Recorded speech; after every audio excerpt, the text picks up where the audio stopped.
Hello. I said not to make me big. I haven't powdered my nose. Look, my nose is red. That was small. Hey. Oh, this is wrong, small. Oh, that's small. Professionals. I said I didn't want.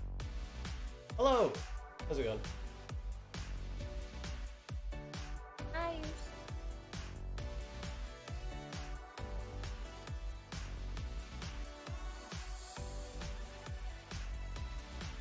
Three minutes to make a cup of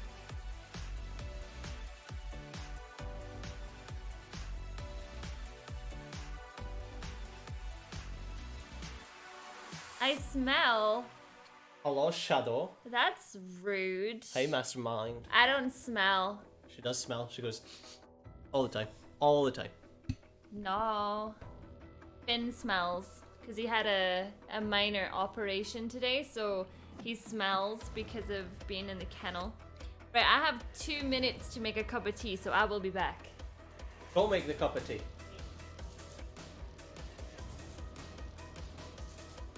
You hear music, didn't know from where, and forgot I had the stream open. How's it going, Mika?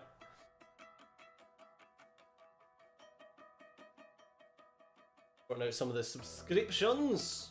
3 subscriptions on Mixer. Hey, Captain Kittles. Dan. Forgot about this one, forgot about PC gaming. I normally do PC gaming by myself, but Susie's decided to join me this year. So we're gonna have a look. How's it going, Caveat? Did anyone enjoy their Bethesda last night? Did you just watch Bethesda? I had to cancel it. I was actually knackered. I was sitting here watching Bethesda and I was just falling asleep.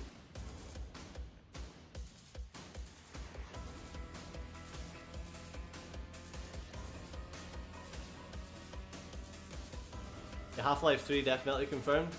Seen 3 a couple of times in this countdown. Even though the show is sponsored by Epic Games and not Steam. Can't wait for more space games. I know. It's Skittles, not Kittles. Why did I say Captains? It could be Kittles. It could be Captains Kittles. There could be 2 of you.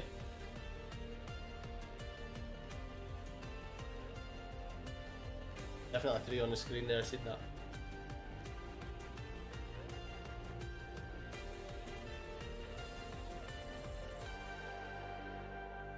Half the show was, hey, we're great, we don't have anything to show how great we are, but we're great. I think, what was it I liked? I liked the Fallout 76 news. I thought that was kind of cool. What else was there? The Bethesda that I liked. I liked what was it called? Ghostwire Tokyo? Is that right? Half-Life 3 made by Half-Life 3 made by Steam, Epic exclusive. Ghostwire Tokyo I liked the look of, and Deathloop. Got Spyro mug. Oh yeah. And I got Crash mug. This is the PC Gaming Show. This is the PC Gaming A Show. celebration of the most vibrant gaming Just in platform. time. For the next 2 hours, Whoa. you'll see Phew. all new Phew. gameplay footage, trailers, and interviews. Taking the stage today are first gameplay footage for Vampire the Masquerade, Oh. Borderlands 2, Borderlands 3, Let me know how the audio is, guys. Genius Yeah, 2, Evil Genius! Starmancer, Last Yay, Oasis, video game. 2 new games from Coffee Stain Studios, Ooh! They mix that smart right? Griftlands, Planet Zoo. Doggy. What's next for Terraria? So, Remnant from the Ashes. you've never watched a PC gaming Mosaic. one, have you? Warframe. Many years ago. Baldur's I think you'll Gate like it. 3. Woo! Shenmue 3. Woo! The reveal He was of miles away. Unexplored 2. I think you'll like Very cool. PC gaming because they get the devs in. Jim could go up. Planetfall. Okay, they get the and devs in, more. and the devs And all now like your PC gush over gaming their show games. Hosts Cute. Day Yeah. 9 and Frankie Ward. What is this? Oh, Frankie's joining them. Good morning, good morning. Morning. Yes, 6 p.m. ladies and gentlemen, welcome to How's the that? PC Gaming Alright. Show. Fucking hell. Yeah, yes. We're so happy you're here today. We have a great show for you lined up. We got 30 games that we're going to be showing off. 30. Some of them will be updates to existing franchises and titles. Others will be exclusive world first. Y'all ready? Well, I first want to thank our sponsors for helping make this event possible. Without their support, this event would not happen each year. So thank you so much. Thanks to you for coming out. It's 10 a.m. in Los Angeles. Happy Monday, everyone. Best Monday day of the week. motivation. Hello to all of you up in the balcony. And of course, thanks to you tuning in live from all over the internet, YouTube, Thanks, Twitch, Day9. Twitter, Facebook, wherever you're tuning in from, welcome. We're happy to have you. My name is Day9. I'm one of your hosts for this event. Joining me He's is always fantastic Frankie Yeah, Ward. He's always the host. Hello! Oh, thank you very much. Thank you, Sean. Hello, everyone. Now, for you guys at home, for the first time, whatever platform you're watching on, we are going to be pulling your clever comments. Just remember that. Don't you touch my clever comments. From Twitch, Twitter, YouTube, and Facebook throughout the show, and making you famous on the internet, on the screen. We're going to be sharing them live. I wanna and be one of the famous on the things we're internet. especially looking for are your questions for the Borderlands 3 team, because Sean, you've got a mission to put their questions to the developers later. That's right. Midway through this show, I'm going to be asking those questions to the creative director of Borderlands 3. Use hashtag PC Gaming Show, and we'll read them live.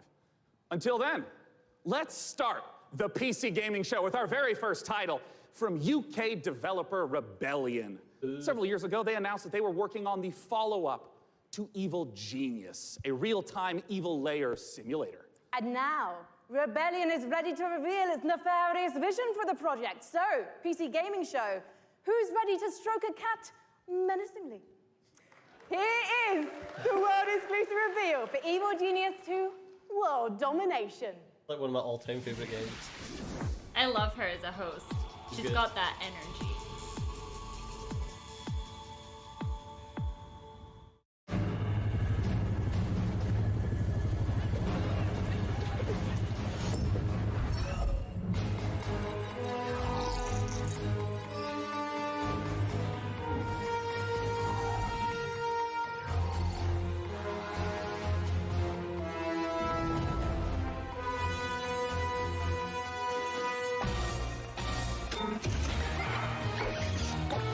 Demonetized.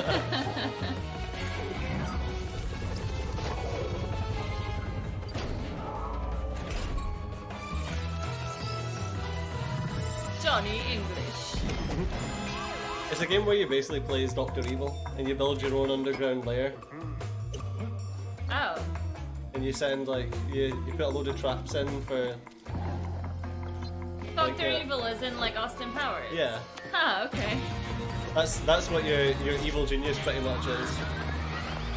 Those all ridiculous traps that you've got for the agents. Oh.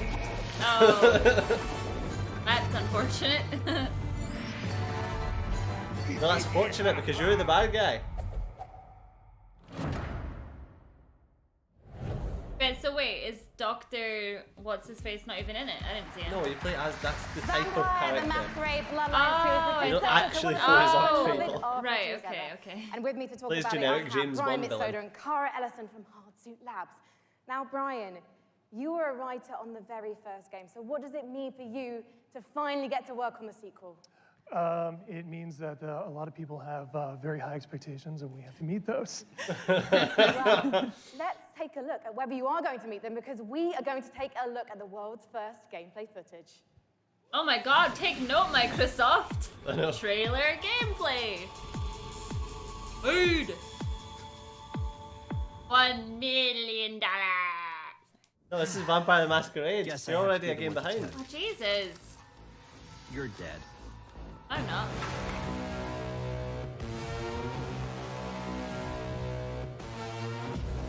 You're obviously new to this whole existence, but truth is, most of you types won't even make it a whole year.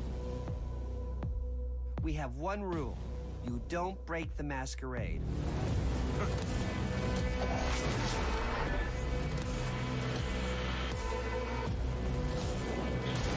This looks interesting. You'd like this. The city. We're all fighting over scraps here. Welcome to the first day of the rest of your death. Having fun yet?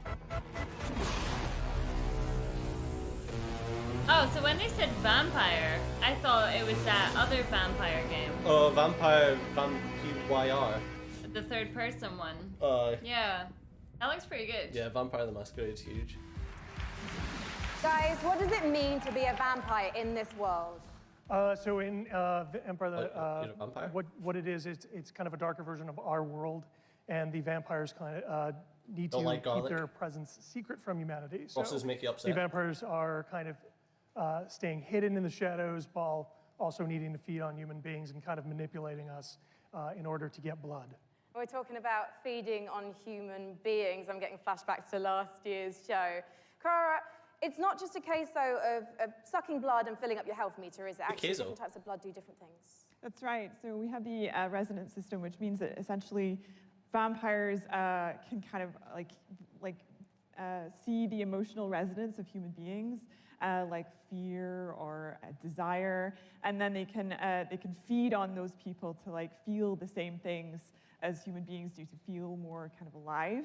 And that can give you like extra boost in the game. And there were some really interesting characters in that trailer as well. What kind of relationships are we going to be forming with them as the player? Well, very fragile, very volatile relationships, very mature relationships, so it's going to be a fun time. And one thing that was really intriguing to me when I was learning about this game is you don't just get bitten and turn into Nosferatu, Dracula, or Brad Pitt. And to be honest, I think you should maybe put Brad Pitt into the game, because then I'm definitely playing it. You actually have to adjust to your environment to becoming a vampire, is that right? That's right. So essentially, in the game, when you were made as a vampire, sort of very young vampire, a lot of other vampires are made at the same time in this thing called the Mass Embrace. And that means that essentially they're having a less lucky time than you in the world. You're having a relatively good time compared to them because they don't know what they're doing. They're going through vampire puberty on their own, and you might have a family, puberty. What does that look like? Say a wife they and get pubes? children, and you are morally objecting to drinking blood to survive, hairy. and so you might have a less good time, let's say, than We've got the serious players having, testosterone so issues. You can find them throughout the world. The soy boys. Oh, Brian, vampires. the first game came out in 2004. They sparkle. You've been waiting 15 years for this. Any pressure? Yeah, tons of pressure. But Poor guy. yeah, we're going to make it worth it. Well, you know what? I think there are people around the world Someone give watching that guy a this, and of hug. course the audience here, and they all can't wait to play this game. Can you wait, Patting guys? himself into. There you go. So I think you've convinced everyone here now. When are we Isn't going to it be able Mark? to play the game? So awkward. Oh. Q1 next year. Fantastic. But When not can we like, learn I don't more? mean that in a bad Well, way. thanks I just mean he's to cute. Like, I just want to hug him. Thank you so much, Brian and Cara. Good luck. Give it up, What a guys. one. That's cool. Thank you so much. Oh, I love him. He's so Now, adorable. Have you ever wanted It's a to hug play and a Dwarf style coach. Fortress in space? Starmancer is a space station sim from Ominux Games and Chucklefish. After a catastrophe on Earth, humanity has launched a desperate attempt to find refuge among the stars. Your task is to manage a colony capable of sustaining life, crafting components, controlling colonists, and sending out crews to mine asteroids. But when you're living in space, there can be big consequences for even the smallest mistakes. Let's take a look at the brand new gameplay for Starmancer. I'm sorry, but who is this woman? Because she is brilliant. Frankie. Like, I wish I could be like her. Presenting-wise. There's been a glitch. Can't read all of that. Okay.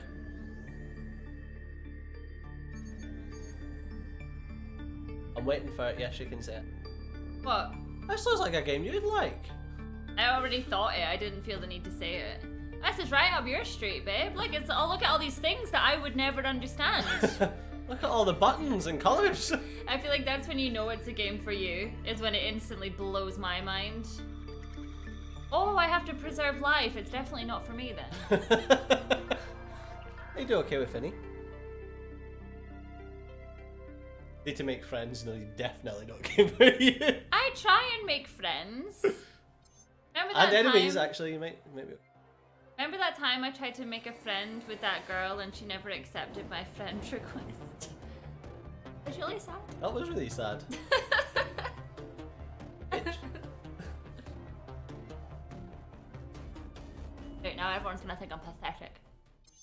DS9, whatever it was, the one by Double Fine. Space. Yes. You're gonna have to start writing down some of these things. Our next guests both started as modders, and now they each independently run their own studio. Let's welcome to the stage from Tripwire, John Gibson, and from Torn Banner, Steve Piggott. Where is it? 2 a.m. Hey, Sean. Now I understand. That's 8 Well, hours you started away. as modders, working independently, running your own long studio. time. Tell me about the collaboration long that you started day. together. Yeah, Steve. So we've known the Yes, Torn Banner guys Steve. for a long Yes, time. Steve. Even That's giving the them way some he said advice it. when they were modders, Yes, going Steve. commercial, helping them not make the mistakes that we made. And we've been friends, and we've always wanted to work together. And now we've It sort was of Steve formed Turner. this independent, former mod team, professional super group to get an awesome game out to fans. Yeah, and for us, this is a dream partnership as well. We've always been really close with Tripwire, and we really respect their games. We see them as one of the few studios that's bringing true innovation to the FPS genre, and that's what we're all about as well. Well, let's take a look at this upcoming Gibson. collaboration between Torn Banner and Tripwire. Chivalry 2.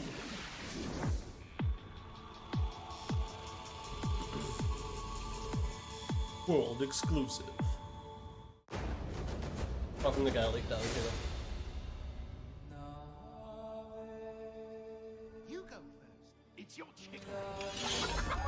Chickens! They're the chicken! Don't ever hurt chickens. I don't care if all these people die. Save the chickens. Yeah, this looks fun. Yeah. Oh! Oh! Oh! Don't lose your head, mate. Fire! Doink! Lots of doinking. What's it? Oh.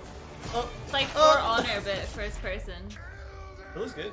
Was Jordan not first person? No. Dodge!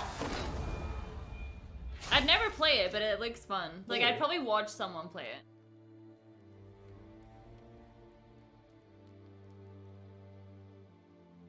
Fighty 20 is just gonna be like... Mental. Oh! He goes, I'm unarmed. Oh, talk to me about Chivalry 2, Steve.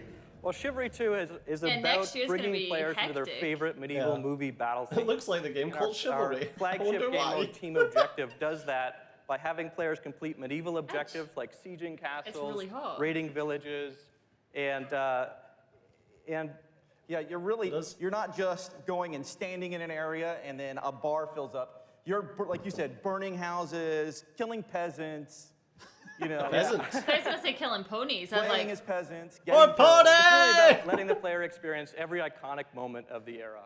And on top of that, this time around, we've increased the player count scale to about 2.5 times what the previous game was, the 64 players. And on top of that increased scale, we've added horses, which really allows us to add a lot of drama to the game and bring experiences like the Battle of the Bastards from Game of Thrones. That's Don't a worry, we'll sweaty ignore word, that sir. season. Just Battle of the Bastards is going to be in the game. Yes. All right, so I want to ask about the swordplay element to Chivalry 2. I mean, I know it's a really critical element. Yeah, and this time around, we've completely revamped. played We Bannerlord. really view what we're doing here as bringing a true sequel in every sense. Yeah. We've attempted to completely revamp the combat, movement, and animation systems so that every swing, every action of the combat feels readable and fair, and also has the satisfaction of and the weight that you would expect when two medieval knights in full armor are clashing. Yeah, and it's very, very fluid and much more accessible than the previous game. And it's, you know, the pace is so much quicker. I'm It's waving what I to really you folks. enjoy I feel when I'm bad playing. talking Yeah, I over. wanted to ask about the fluidity, because in a lot of melee combat games, you hit a button and there's like a full animation swing and then you sort of reset. So it's kind of these discrete, chunky times. I understand that in Chivalry 2, the swordplay operates differently than that. Yeah, we kind of think of it like when you're swimming, where you're kind of constantly using both arms at the same time. And Yeah.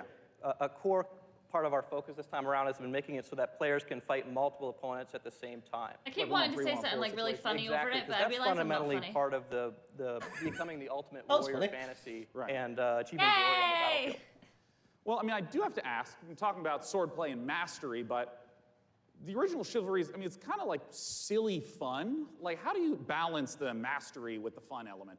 Yeah, our goal has always been to make it so that Look at players this can take guy's the game as face. seriously Not as they him, want but the to, other and one also when as he's silly as not they want talking. to. He's We know that adorable! probably about Dave. half our audience Like plays the other game drunk. guy. Just watch his face. And we love I that. know his name is Dave now. At least half. Yeah. That's an But he's just important got the metric to biggest track. grin on And the his game face, has a and I huge love influence from Monty Python as well. I mean, in the over-the-top voiceovers and the role-playing opportunities. I mean, the game is genuinely hilarious. As an example, you can beat a man with a chicken while quoting Shakespeare. Like picking up a chicken as a Yeah, weapon. physically that's a clubbing mechanic. him to death with Well, a that's chicken. excellent. Well, I mean, But does the chicken when can survive? people get their hands on Chivalry 2? Oh, yeah. Chivalry 2 is coming out Unfair. early 2020, and it's coming first to the Epic Games Store. Oh, look forward to checking it out in early 2020. Gentlemen, John Coming Gibson and first Steve to the Piggott Epic Games with Store. Chivalry 2. Thank you so much. Crash Team Racing mug is part of their new We are merch, which just is getting coming started very here soon. at the PC Gaming Show. Let's take a look at what's Numbskull.com. coming up next. Skill? Numbskull. Is it Numbskull or Numbskulls? You're watching the I don't know, PC Gaming Show. Coming up, build a world for wildlife Doggy! in Planet Zoo. From the creators of Darksiders, Remnant from the Ashes, Baldur's Gate 3, and more trailers, interviews, and gameplay footage. I'll see if I can find it. I don't know if the merch is actually available just now. I think it might be. One of my favorite Blip mugs. blop. Collect trillions of blops! Yes! Okay. Clicker game!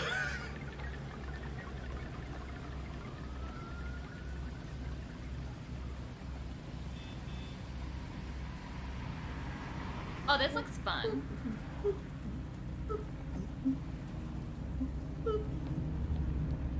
Oh, I'm so full after lunch. Blow your mind.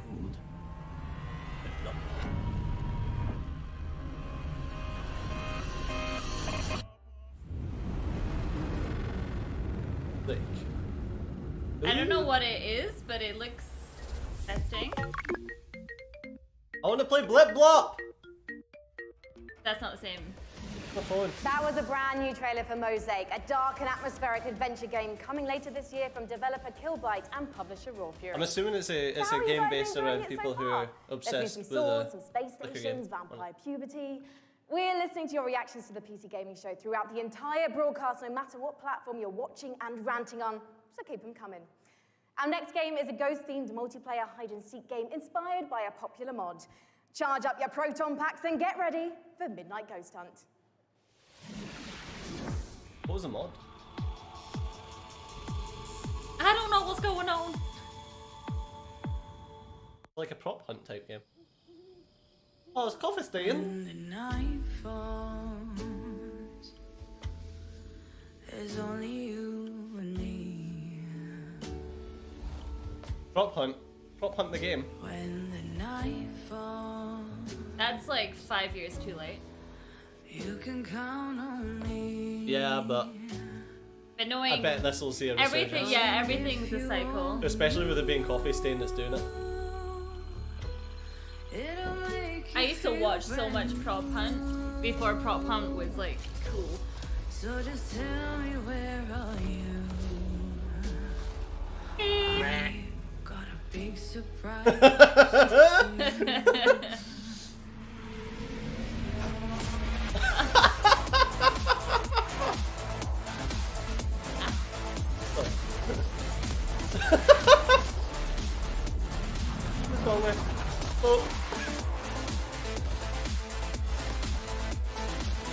The game of prop hunt where the props fight back. Got a big That looks surprise good. for you. Did they, yeah, I think they released Blip Blop.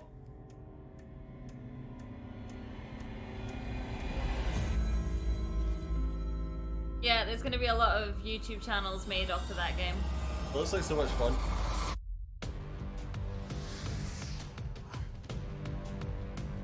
Joining me on the stage to talk about Midnight Ghost Hunt is the dynamic one-man team. Creative director, programmer, designer, it's Sam Malone. Thank you for having me. Got the right name for being alone. Sam, please tell us what is going on in that. What is Midnight Ghost Hunt all about? So Midnight Ghost Hunt is a multiplayer ghost hunting hide-and-seek game. You can play either as ghosts or ghost hunters, like a 4v4 format. I see. The ghosts can hide inside average everyday objects around the haunted house. Their goal is to look like harmless furniture, but on the inside, they're not so harmless ghosts as you saw. Yeah, and if I'm understanding correctly, it's not about hiding as a lamp to try to assault and take out a hunter. It's actually, you would do that so that way you can keep running away and continue to hide. Exactly. So the main objective of the ghosts is to try to stay hidden as long as they can until the time runs out, until the clock strikes midnight. Midnight being kind of the hour of the ghosts, basically. They can fight back if they like, but in general, they want to try to hide. But if there's a hunter kind of off by himself, you can quickly just hit him in the back of the head and knock him out real quick, and he has less hunters to deal with at that point. I see.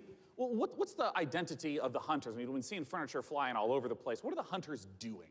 So the hunters, it kind of can be divided into two different segments. The first part of the game is kind of almost like a detective game because they're sort of trying to figure out where the ghosts are hiding because it's not really obvious at first glance. So they've got gadgets like a footprint tracker, they've got like a radar like you saw, to try to narrow down where in the haunted house these ghosts are hiding, basically. As soon as the first ghost is found, though, it starts getting a bit more chaotic. There's ragdolls flying everywhere, and they have that cannon to really try to smash the ghosts into pieces. So those are kind of the two aspects of the ghosts. I see. Well, talk to me a little bit about the inspiration for Midnight Ghost Hunt. I understand it's based on Gary's mod called Prop Hunt. Right. So that's definitely a big inspiration, but the big twist for us is that the props fight back. You saw the furniture, they hurl themselves at you, they knock you out, they send you flying. So it kind of almost becomes like this action hide-and-seek sort of mashup. Just the way the guy was swinging his dick about. Of the things that you're hunting. So that changes up the dynamic a good amount, I think. And I want to ask about when the clock strikes midnight. We saw the very spooky red color pop up. We didn't see what happens then.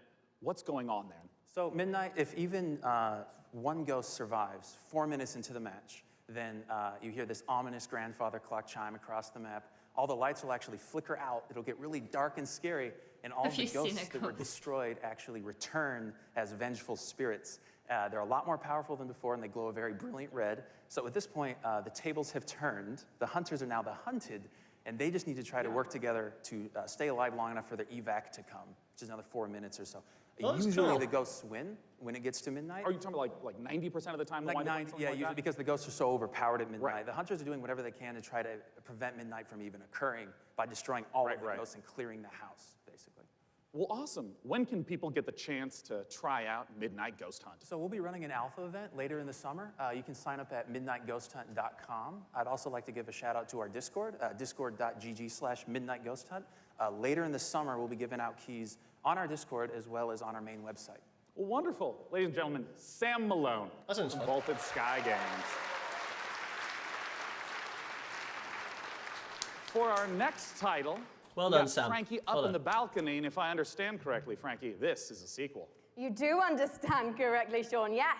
It's a big sequel to a small indie game. Unexplored 2 is a procedural adventure, a roguelike that challenges you to fight, to be clever, and to solve its mysteries. Explore a beautiful world, engage with its creatures, and befriend its people. Search for magic lakes and ancient statues until you die. And die again. This is Unexplored 2. Never even heard of Unexplored. Can you call yourself a gamer? You see ghosts because you're a medium? Yeah, I'm a medium as well. I'm a small.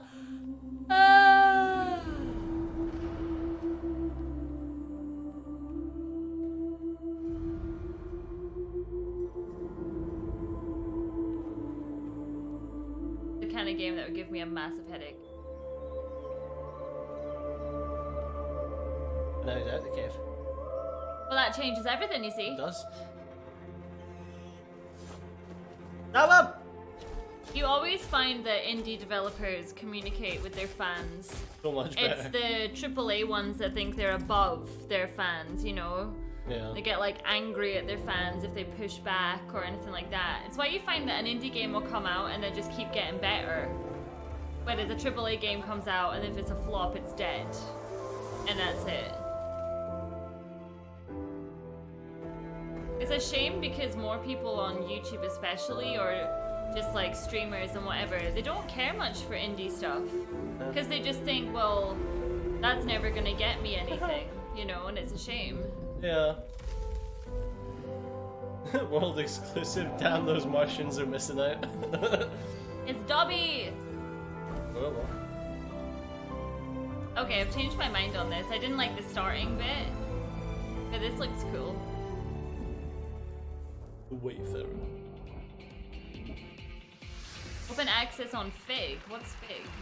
One of What? the biggest bang for your buck that you can get when building a new rig is investing in a new monitor. And here to talk about a groundbreaking new display is Samsung's Dean Dalcero. Welcome, Dean. What you got for us? Today we're here to announce the new Samsung C27 RG5 curved gaming monitor. Well, let's take a look. Balls off the tongue. That is a game, not a monitor. Not sure if you've noticed. You have to show how it looks on the monitor. But how can you show how it looks on the monitor when it's my... Okay, that works. See, they already knew they were gonna get questions like that.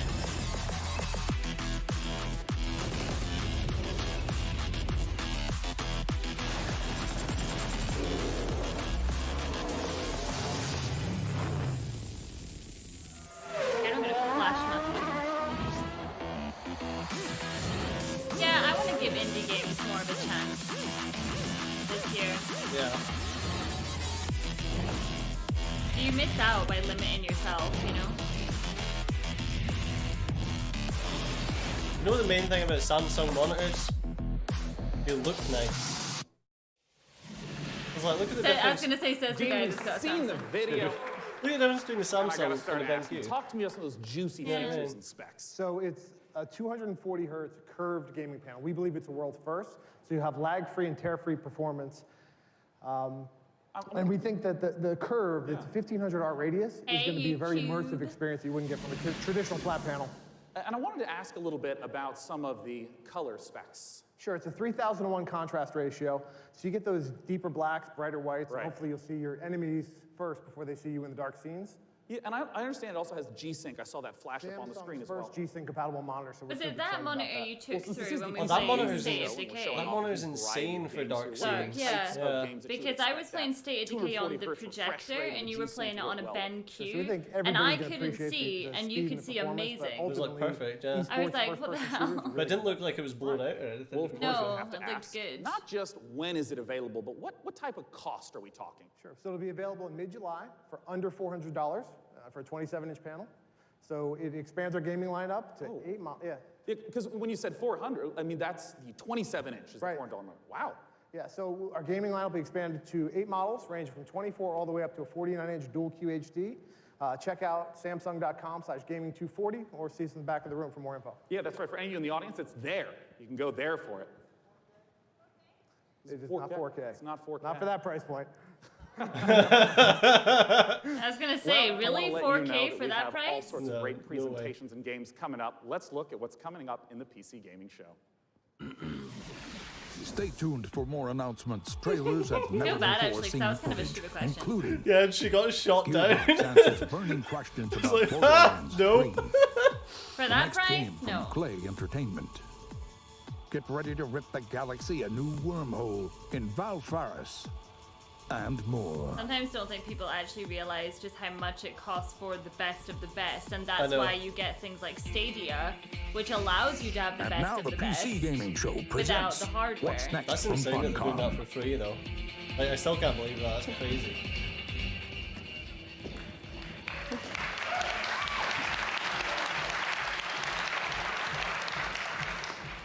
Hello, everyone. Thanks for the Yeah, warm 400 applause. $400. It's very Hours. exciting for all of us at Funcom to be here at the PC Gaming Show for the very first time ever. And naturally, we would like to show some of the cool stuff Someone that fell we've down been the working on. stairs. So, without further ado, here are some of the games coming for 2019. Fun God. Big fun. Something strange is going on all across the zone. DLC from Mutant Year I Zero. don't fear nothing until now. Estamos!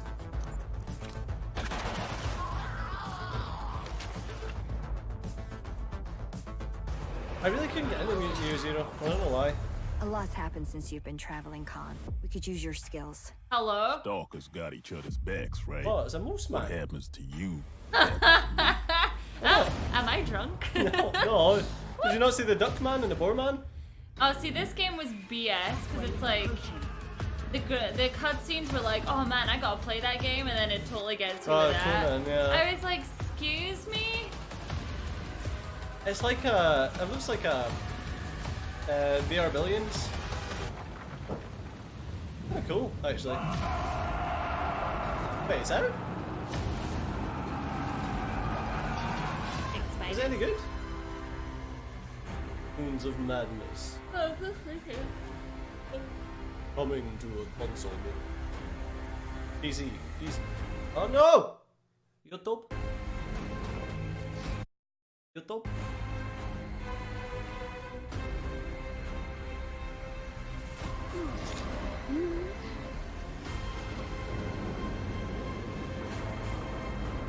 That looks spooky.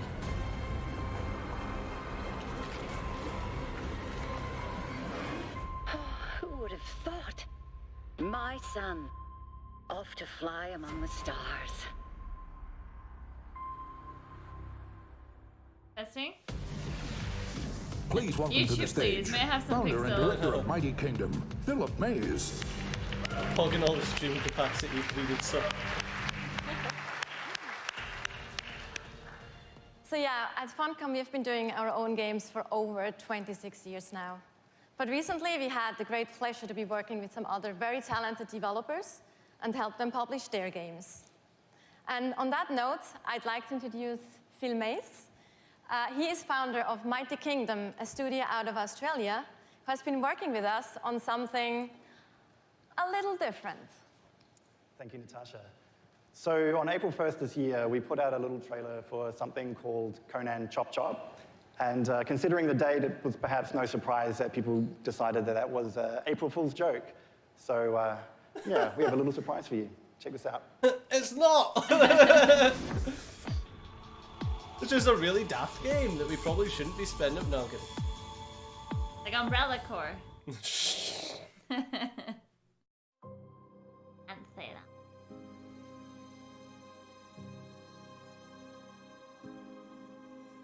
Quite possibly the best Conan game yet.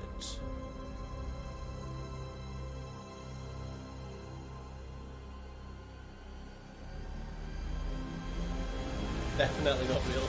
Oh my god. Oh my lord. They don't starve. Yeah. It's Zelda. Are you trolling?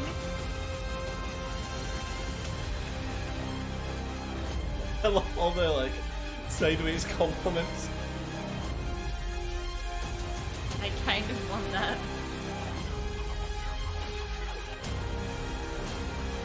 Yeah, that right. It's got a Binding of Isaac feel as well. Yeah, a little bit. Conan, chop, I'm chop. actually interested. I'm not gonna lie. Had the biggest reception so far as well. It's not just me. So there you have it, Conan Chop Chop. It's a roguelike action-adventure game. It's very real, and it's coming to Umbrella Corps. PC, Xbox One, Umbrella Business PlayStation Sim 4, could be an and okay indie Nintendo game. Switch on September the 3rd this year. It's 2019. We also have a playable version here at E3 at our demo room, so if you want to give stick figure Conan a try, then please don't hesitate to drop by. Send me Thank a you. demo. Thank you so much.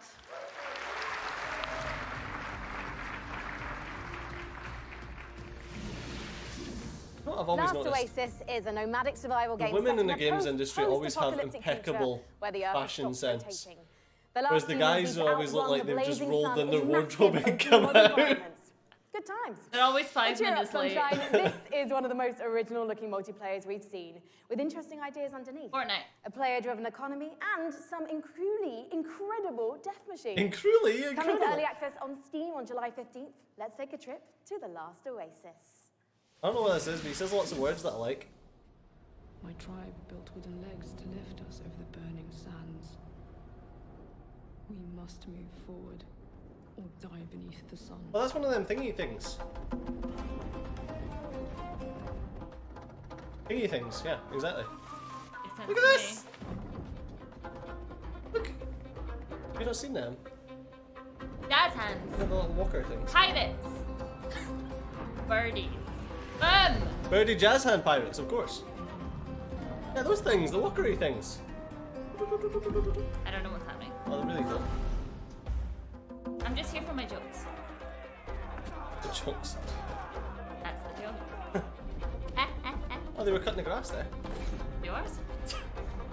Cannonball! Charge! That's Susie driving. I am not that bad. I beat you in many Forza races. Then you lie. And do you get to manually build your walkery things?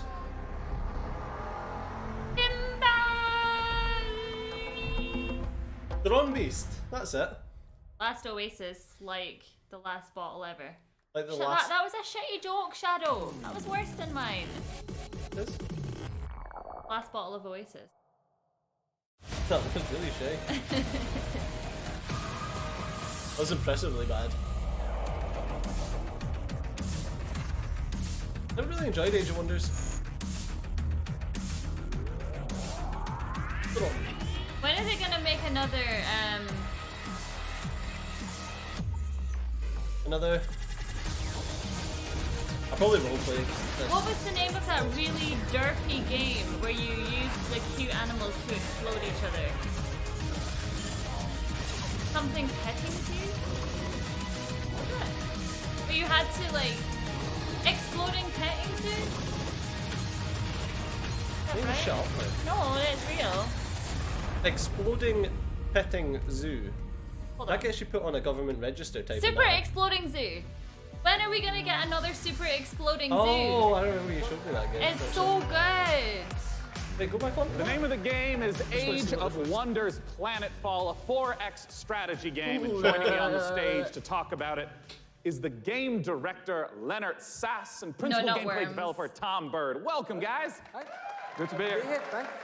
They gotta dress smartly if you're gonna So, be Leonard, audible. just give us the gist of what Age of Wonders Planetfall is all about. Sure. Age of Wonders is a turn-based strategy game where you play as one Hi, of the John. survivors of a shattered galactic empire. Hey, John. At the start of the game, you choose or create your own faction. Yeah. And they include God, the Vanguard he's Expeditionary so- Forces, who are in He's just cryosleep so- when everything went to hell. he's- just there's went emo. scavenging cyborgs, or the Amazon bioengineers who ride dinosaurs into battle. You know, I want to ask, because there's a pretty broad range of 4X strategy games. To give a sense of what the gameplay is, I just want to start from the beginning of a game. What happens when you first land on the planet? Well, each race has their own spaceship. The spaceship comes down onto the planet. The planet is where the entire game takes place. And that spaceship will then transform into your capital colony, where your entire empire begins, your sort of attempt to take over I the love world. this guy. He's like, Around I'm you for into the number this of game. sectors. Each sector has a little story, well, not most of them. So maybe you'll find a genetics lab, which is still full of horrible mutant creatures, an entertainment complex overrun by horrible robot monsters, a temple with holes in the sky and horrible demons who come and get you. Look at him! He's coming to get him! And I did see in the trailer dinosaurs with lasers, correct? Dinosaurs with lasers. Perfect. Cats with lasers. No, sorry, no cats with lasers. I'm so sorry to disappoint all of you. You have to settle with dinosaurs. You know, I saw the expansive tech tree show up in the game briefly, and I know that growing resources and tech is a huge part of strategy games. How does that function? Right, so part of these tech trees come from your origin Reminds me of race. They Wayne. sort of represent the past of where you came from. They include new units, new modules for your units, like jetpacks for your troopers, orbital laser cannons you can launch from space, social doctrines, it's not all about war. And then the second part of your tech tree comes from your secret technology, and that's all about the future of your faction. So you can create like a combination between man and machine or man and computers. Yeah. Others include doomsday technologies that allows you to infect the entire population with alien brain-eating parasites or win the game by splitting space-time. I love how many details you're giving me of the horrors that await on the planet. The future is not a pretty place. Well, I want to ask about some of the combat that we saw, because in a lot of strategy games, the combat can be very brief. It just, you know, shows two armies pinging off each other. But I understand that the tactical layer is quite rich. Right, so when combat starts, you'll see, like on the world map, maybe like a little sort of space lab or something like that. When you go into combat, you will zoom all the way in, and you will be inside the lab. You'll see all the pipes and all of the goods flowing around. All of your units, which you've been putting together and built, are now deployed. In turn-based combat, you can move them into cover, use their abilities, shoot laser cannons. Maybe you've chosen advanced. You've got like a bunch of space dwarves in little metal suits that dig holes in the ground, like shoot from the holes. Maybe you've chosen Kirko, sort of horrible alien monsters that run forwards and slash people and puke acid on them, that kind of thing. I mean, how long do some of these battles wind up lasting? It depends. A short battle can be maybe 2 or 3 minutes, but at the end of the game, you know, you've got a massive siege with like 20 units on your side, 20 units on their side. You've got orbital cannons blasting holes in the world, and that can maybe take 30 minutes. Well, talk to us about when we can play the game. Okay. The game is due this August 6th. It's going to be available on PC, multiple platforms, consoles, and it's available for pre-order now. Well, lovely. Hey, what's that URL? It's aow-planetfall.com. Well, I'm looking forward to it. It's less than 2 months away. Gentlemen, thanks so much for joining me up on the stage. Thank you. Okay, thank you. All right. Bye-bye, guys. Oh my God, Thank you for sharing the horrors of the future. And for our next game, Frankie, I have to ask you, what year is it? Why? The year is 1946, Sean, my dear boy. Europe lies in ruins torn apart by the satanic Plan Z. A brave band of heroes cast the Fuhrer into hell, but little do they know, the nightmare is far from over. Achtung! This is the world-exclusive reveal of the next shooter from the makers of Sniper Elite 4. Oh! I'm sorry, but this girl is freaking awesome. Is this the contracts one? Rated M for mature. Keanu Reeves here too.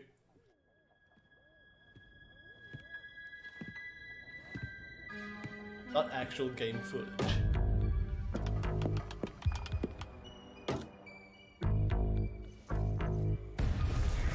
Snicker me, I'll blow you up.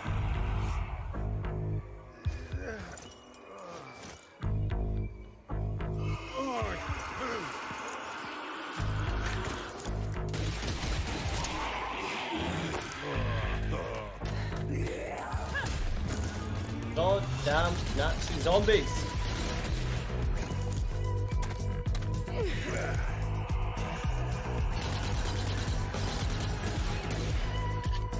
Keep up!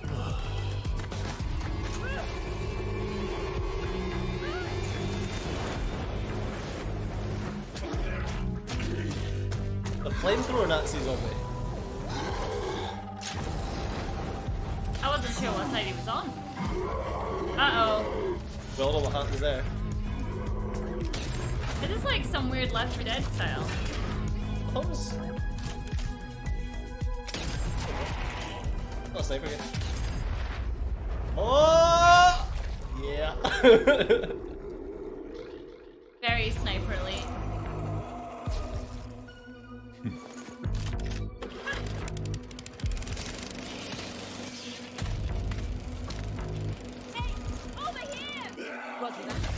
Just die.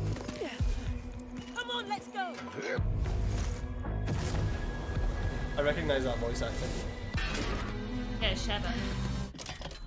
Sheva. This way! Come on! Come on! Come on! Come on! Sheva! What?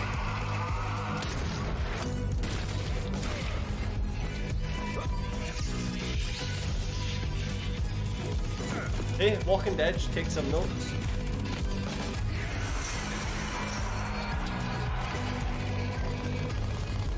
Does look like a Left 4 Dead style thing, doesn't it? For that World War Z game. Hitler. I'd like to see actual gameplay on it. Yeah. Later on the PC gaming show. It comes out? No, gameplay comes. A love letter to classic JRPGs. What's next for Warframe? A surreal noir adventure Sounds like set a JRPG. before, during, and after the Big Bang. Baldur's Gate 3, and more. I'm sick and tired of seeing that horrible scene. I know. It's Where he's horrible. transforming into Mind Flayer. Sheva, come on. Come on. Shiva. Shiva. Now I really want to play that. Shiva. 100 years. The root ravaged the earth. An unending assault without reason. We are victims to a hatred that we do not understand. This evil will consume our world and the countless worlds beyond. Unless you rise to meet it. A trial. Who ate all the pies? Fury and blood. You seek the source of death itself. Prepare yourselves. They are here. You're fixing your posture here. You got a leg! Doggy. Looks really cool. It does look good. I was actually expecting it to be like one of those typical tactic games where this isn't what the gameplay looks like. It's all but, epic like, and then there's no like... Remnant. That looks good. Oh, that's Remnant from the Ashes. Yes. I might write that one down. Yeah. You know what I've noticed though, with this entire E3 so far? Joining me on so the much stage focus on to talk multiplayer about games. Remnant from the Ashes and that trailer. Well, I suppose we that's got the because chance to Sony's see not here. so much new gameplay footage and new environments. Let's welcome the CEO of Gunfire Games, David Adams. Hello, David. I wonder if he's going to be a character. So, David, I want to ask right away, for those who are unfamiliar with Remnant from the Ashes, what kind of game is it? So Remnant's a co-op action shooter set on an apocalyptic Earth and across a bunch of cool fantasy worlds. And I mean, in that trailer, we got the chance to see a huge variety of different environments. Like, what are these different places? That's from the Darksiders people. So as a player, you're on sort of a Odyssey-like quest to save the world, and we really wanted to have a bunch of different cool locales that you go to just to experience a bunch of different stuff. And you start on Earth, but it rapidly changes very quickly as you get into the game. Yeah, And even one Gears thing of that War was we focused talked on about before is that multi. replayability is a huge focus of the game, that you could play through it 10 times and still be seeing new bosses, new monsters, new locations. How exactly does that work? Yeah, I think one of the coolest features of the game is the dynamic generation system. So we generate the maps, the enemies, the quests, NPCs, bosses, everything. You've built those all by hand, right? Yeah, it's all hand scripted, but the system takes all the pieces and stitches it together. So you might play the game and come into work and say, hey, I talked to a giant tree and fought a dragon boss, and I'll be like, I met a guy in a helicopter, an old guy in a helicopter, and killed a tree ant. And we'd have completely different experiences playing the same game. And you just have to keep going through and eventually explore what all the possibilities are. Yeah, you can play the game over and over again to see the stuff. You can jump into your friend's world to experience the content in their world, and that's a big part of the game. That's really cool. Jumping in and seeing what you get. Well, I want to ask about loot, which is, I understand, a big part of the game. How does it function alongside this ever-shifting gameplay experience? Yeah, the loot in the game is all legendary items, and it's tied into the dynamic generation. So if you fight a boss or meet an NPC or get a cool, unique side quest, it generally coincides with a cool, unique item. It might be a boss weapon or a magical item or armor. So if you play the game and you get all completely different events, you'll have different equipment than I have. And in the trailer, I also saw that there were 3 people walking through these, and you mentioned the co-op experience. How does co-op function in the world? So the game's full co-op from beginning to end. You can jump in at any point, and the game's definitely slower paced, more difficult. I mean, you will die a lot in this game, so awesome. There's a huge advantage to bringing your friends to come in there and help you take down bosses or fight off different events or just generally progress through the world. Yeah, well, I mean, as a big fan of Bloodborne and Dark Souls, I'm really looking forward to Remnant from the Ashes. What's the release date, and where can people go for more information? So Remnant's coming out August 20th on PC and Xbox and PS4, and if you pre-order the game now, you can actually get in early and start playing the game August 16th. Well, awesome. Ladies and gentlemen, David Adams from Gunfire Games. I'll be sending Thanks so much you for talking to us an about email. Remnant. And as we mentioned I had earlier, some manly keep those beard, but I'm sitting questions right here. coming. I will be asking on stage the creative director of Borderlands 3 everything you want to know.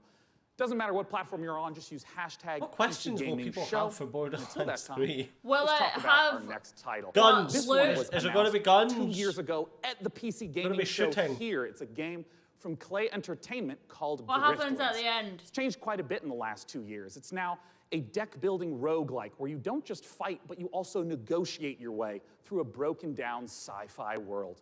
It's going to be available on the Epic Game Store in deck-building one roguelike short is- month on July 11th in alpha. Let's take a look at some of the I'm footage. very good of at what you'll be those. playing. No. I'm awful.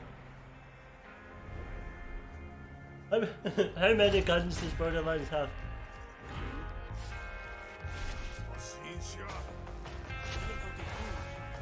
No.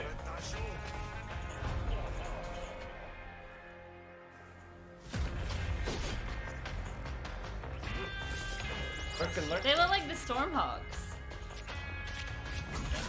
Grab him!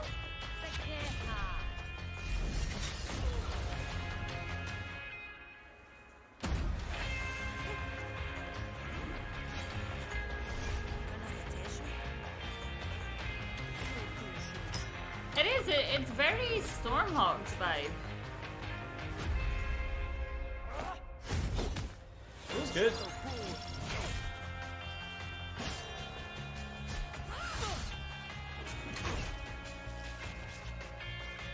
Oh, it's Chain of Memories. Oh, Jesus, no. No, no. I don't know, I might go back to Borderlands, but wasn't feeling it. Plus, first person makes me really sick, so I don't know. You need to play Borderlands with people. Yeah, it was very boring by myself. Riftlands. Little July 11th. Is it free? Planet Zoo is the latest game from the makers of the brilliant Exploding Planet Zoo? Coaster. Pixels, Please welcome Piers Jackson and Lisa Borens from Frontier Developments. Now, Piers, what kind of zoo are we going to be running here? So Planet Zoo is a new management One with sim game animals. from us. It involves you building and looking after a modern zoo, and you get to look after the most authentic animals we believe you've ever seen in a video game. Each of our animals are unique. They have their own needs, their own desires, and their own behaviours. I will play it and call They all interact of them with each Finny. other and react with the world that you build around them. And today, for the very first time, we're really excited to show everyone here our gameplay video and to announce our launch date. Well, fantastic. Let's buy the world's largest family pass and take a look inside.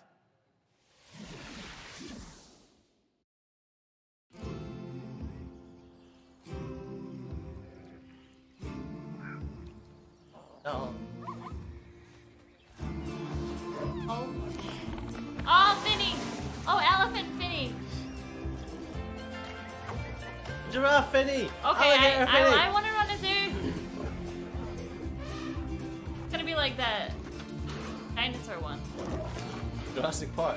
Yeah. Yeah, kind of. Oh, we pooped! Shitting! Yeah, hoover the shit! That's me in the garden. I did that as a kid. My mom was raging. That's cool, you get to build like little enclosures for them. Humans! I mean monkeys! Evolution. Oh. Oh, Pixels! Pixel Finny! Hippo Finny! Oh. Elephant Finny! Planet Zoo! I will. Lisa, No, I it's love got some far of the too animal much. shenanigans here. I mean, Buttons. Buttons for me. Yeah, adorable baby elements. Here's It's Finny. absolutely brilliant. I can't wait to play it. But Finny. before we saw the trailer, Piers mentioned this is a modern zoo, but what exactly does that mean? So nowadays, when you go to the zoo, you're not just going to see all the lovely, pretty animals. You go there, you want to be, you know, learning Go about there to see the children fall in with the you want to learn lions. about the research that they're doing. You want to be educated, and these are all things that you're going to be able to do in Planet Zoo. And these ideas of the modern zoo is really what we take to heart, and we're going to be promoting, you know, the health and the welfare of your animals as the most important thing to do. And Piers, when can we see more gameplay? I know, and what was our that? hands ourselves? Was that So you? we're obviously demoing the game all this week at E3, but most people aren't going to be able to see that. So we've recorded. You just have a fake cam. Lisa's done a fantastic voiceover We for should. it, and we'll be releasing that onto. But he doesn't lie in the YouTube same channel. spot, so you'd have to That goes constantly live move this it. Friday at Face 11 around with the a.m. drone. Pacific time. Fantastic. I cannot wait to watch.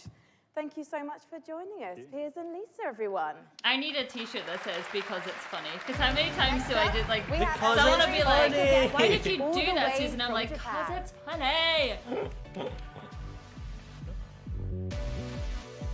Please welcome to the stage gaming industry legend and Shenmue creator, Yu Suzuki. Arazuki. That is right.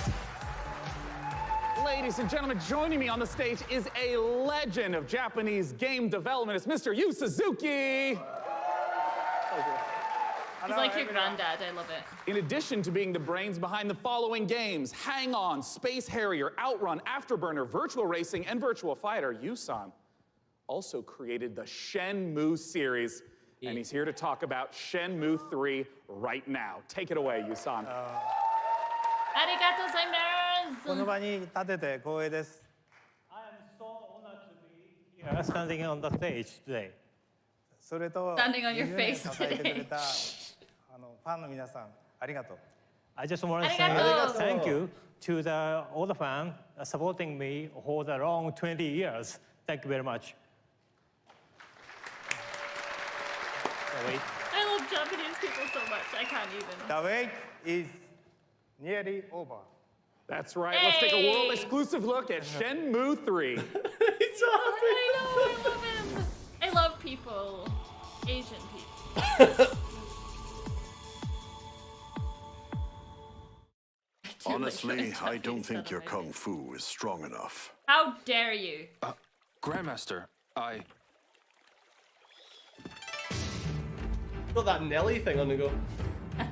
A long time ago, martial arts were bad. But humans are interesting creatures. They practiced in secret, away from prying eyes, and became stronger. One even practiced atop this very boat. Non-tread. That's me whenever you're like, right, make me a coffee, bitch. And I'm like, what the? Yeah, why did I get tea anyway? What did you say to me? Yeah, I said fuck off. Stop it. Why the They cat? fetch in and extort money from shop owners, get drunk by noon, and cause trouble. Everyone in town is afraid of them. It's so They are Japanese, heartless. isn't it? Yeah. Don't make it with me. Wait right there. Okay. I'll get you put in the sex offenders register, that mate. This is him. The Japanese guy who got in our way. You're all Japanese guys. I know, what the fuck?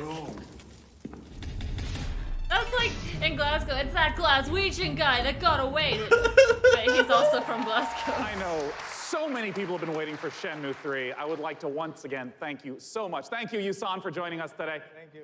Cheers. Thank you, everyone. Thank you. Arigato gozaimasu. Now our next title is near and dear to my childhood heart. It's based upon a game I grew up playing called Heroes of Might and Magic 2. Let's take a look at an upcoming collaboration between Coffee Stain Studios and Lava Potion. Yeah, Coffee Stain. Made the GOAT game. Goat Simulator. Oh. They. Yeah. And then they've done Satisfactory. Well, this looks nothing like Goat Simulator. That's because they're publishing it, they're not making it. Why not? Because they're lazy. Really, these pixels are from the 80s. It's near and it's far.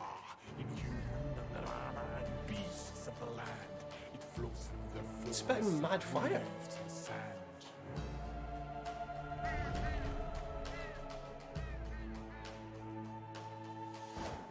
Lightning and thunder and crackling waves, a land torn asunder by night and by day. The Empress eternal with death and decay, to march upon cities with fast and with faith. I'll tell you later. Gather the hills and build mighty walls, resisting, revolting, their armies will fall. So wield all the power of those you command. And Those are a few of my favorite things. Unleashed on the Definitely stole walls that. in these final hours. We'll raise and rebuild to take back what was ours. Songs of Conquest. They better sing that every single time I play it. Oh, there was a game I played called Guild of Dungeoneering, and every time you started the game, name of the this game is the is Guild Songs of Dungeoneering. Conquest. Here to join me talking about it is the lead designer It was from great. Lava Potion, Fucking loved it. Carl Toftfeld. Hey, Yeah. Carl. Hi, hey, thanks. I mean, So you never let's just actually start played off. it, you Anyone who just maybe listened to it. hasn't played the Heroes of Might and Magic Every series, episode what was is Song Song of of Conquest? It's great. It's all about, well, you kind of start out with in the town that you just saw in the end of the trailer. And from there, you recruit your wielders. It's what we call our commanders. And you recruit an army, and then you kind of send off I've your got a wielders on an wielder right adventure. here for you, baby. They go exploring the world. They pick up resources to flag mines. And with those resources, you upgrade your town so you can get more stuff. And that's kind of what you do. Adventure and strategy combined. That's what and, Majesty. you know, I know that part of the core loop is obviously get the resources to build up the township, but for what reason? Armies, man. Talk to me about those juicy battles. Yeah, so the battle, just like the whole game, is turn-based.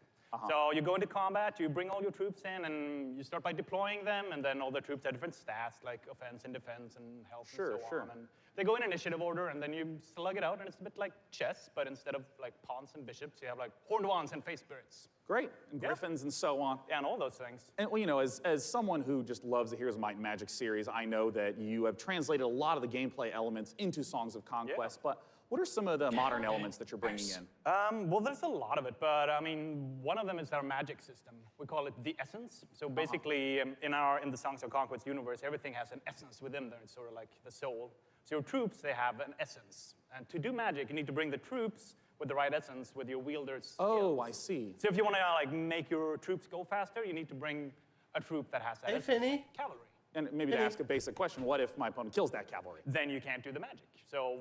Oh, I see. Okay. Yeah. So if you're fighting someone, you kind of have to like weigh the pros and cons of what to kill off. Like, do you want to destroy their magic or their powerful troops? Vinny's sleepy. Where can people go to get more information? And as always, when's it coming out? Late 2020. Oh, it's quite a ways off. It's quite a ways off, but you can go to songsofconquest.com and sign up for alpha, and then you can play earlier. Well, as you know, I'm really looking forward to playing it, Carl. Thanks for joining us. Thank you. No, Susie went to spy on whoever it was making Now, noises. our next title Don't make is noise an near me. update to a popular co-op game. Let's see what's in store for Vermintide 2. I like Vermintide.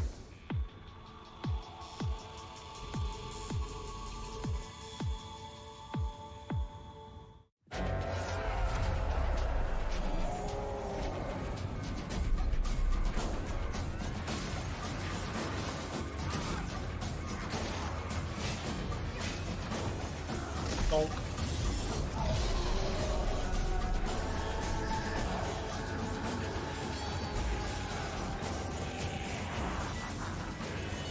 The hell? It's like Left 4 Dead, except in the Warhammer universe. It's like you're fighting rat people and Rat people. Rat people. Like crab people. yes, The rat. the rat people. Not Skaven.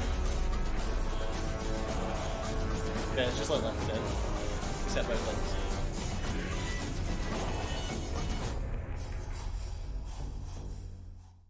I know, I was going to say, how long is this if we've not had You just saw the Borderlands reveal or- of the new PvP Baldur's mode Gate. coming to I know. Vermintide 2, which turns the Warhammer Fantasy cooperative game into something even more brutally competitive.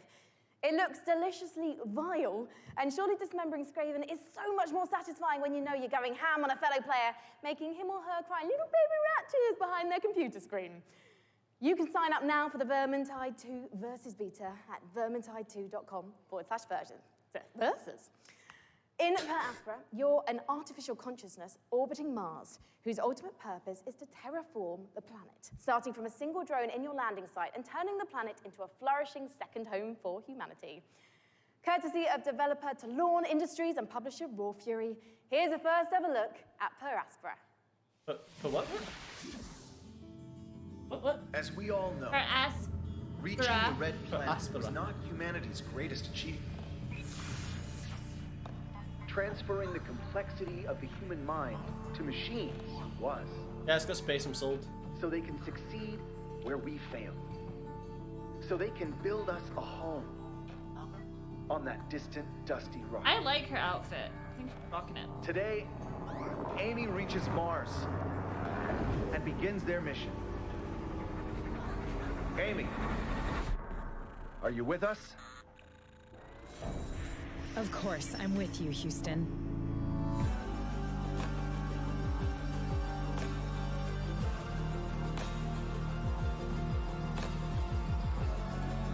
Interesting.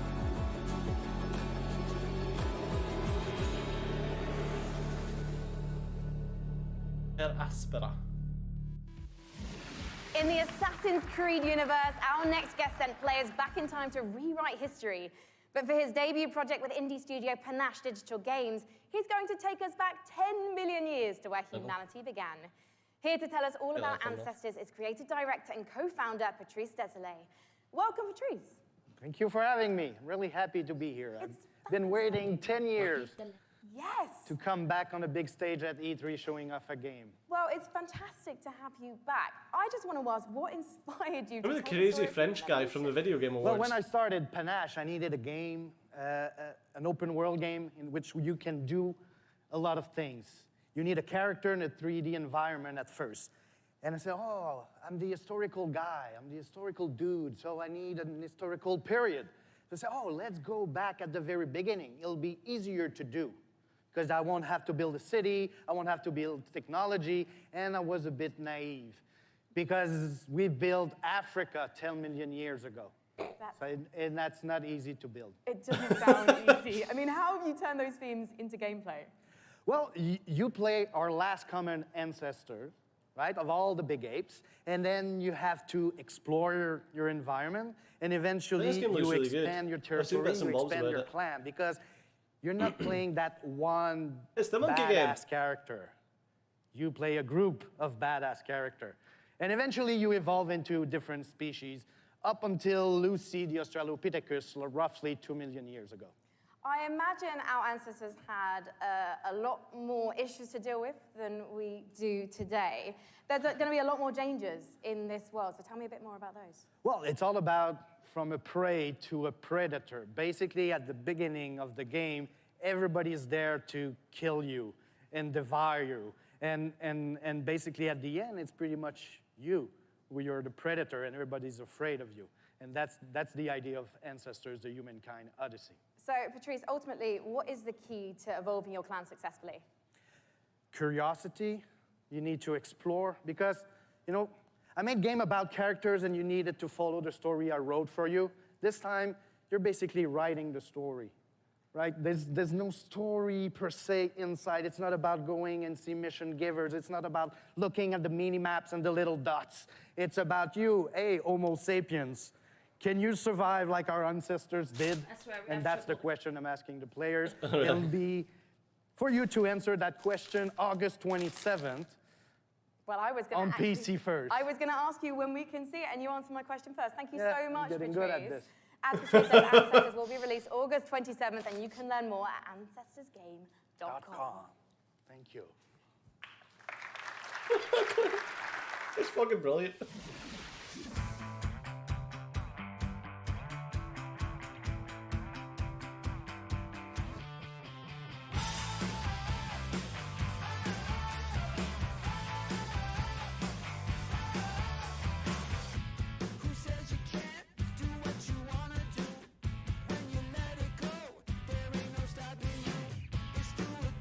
Have you seen that again?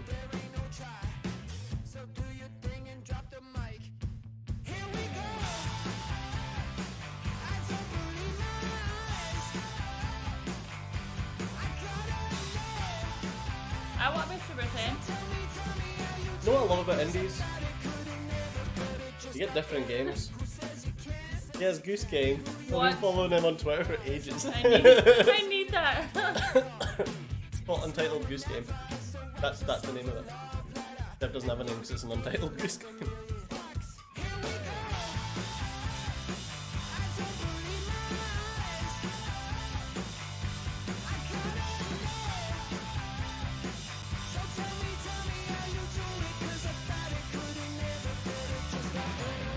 What the golf? What the hell? That's right.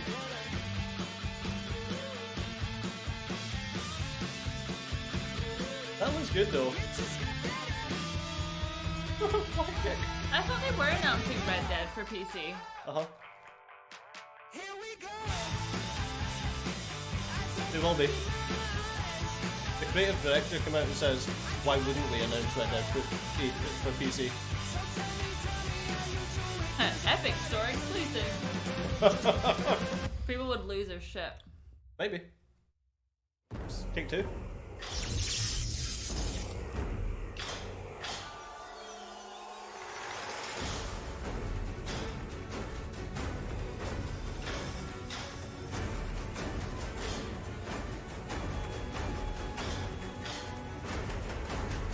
That strange free-to-play Asian game.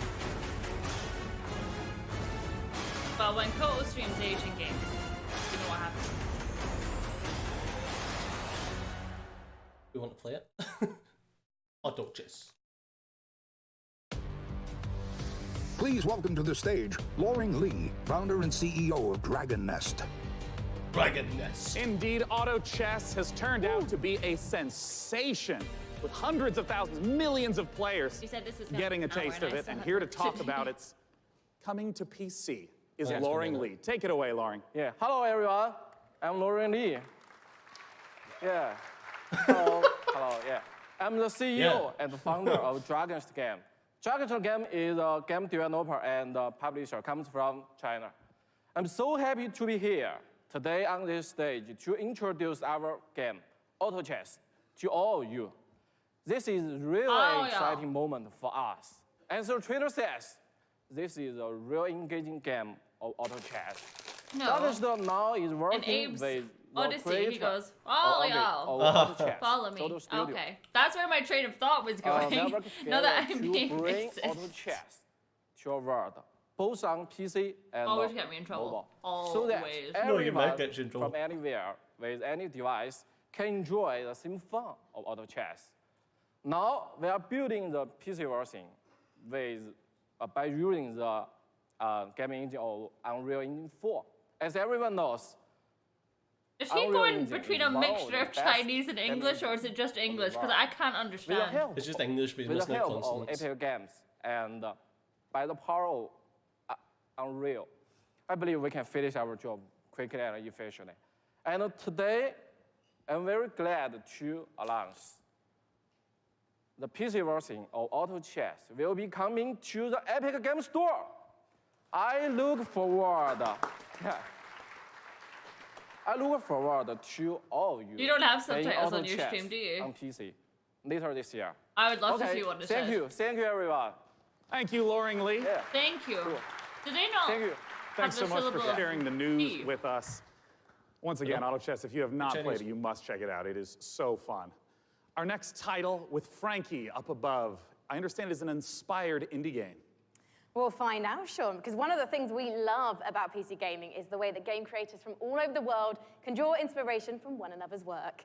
Cris Tales is a great example of that, a gorgeous indie love letter to classic JRPGs developed by a team in Colombia.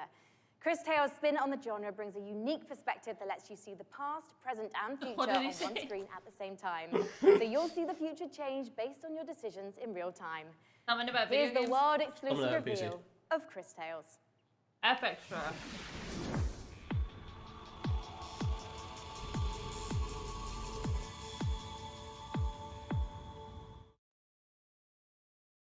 Not to be rude, but it's kind of funny.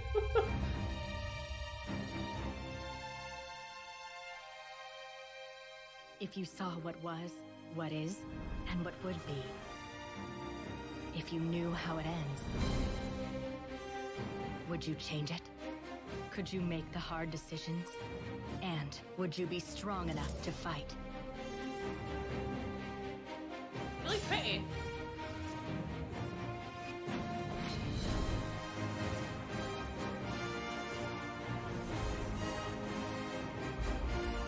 If you learn from the past and act in the present, you can rewrite the future.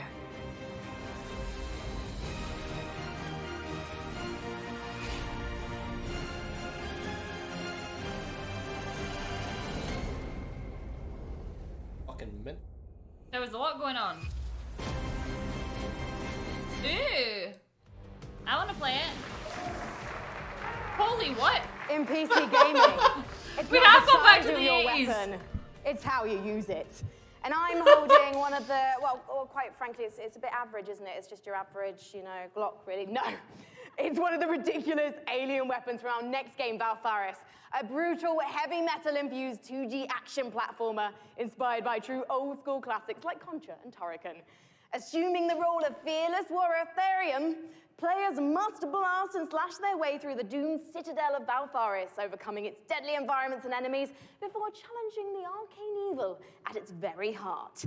Get ready to rip the galaxy a new wormhole. From publisher Big Sugar, this is Valfaris. She is the woman from Alien, isn't she? She is. Sigourney Weaver just reincarnated.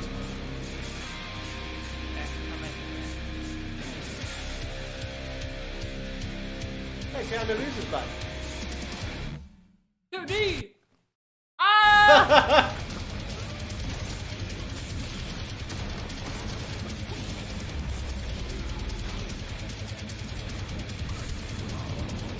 It's okay, it's pixel art. Doesn't matter that YouTube's giving us no pixels.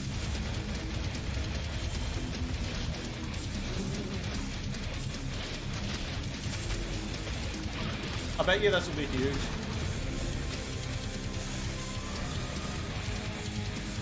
It's like Earthworm Jim. I was thinking more Hollow Knight, but yeah, that's what I'm doing.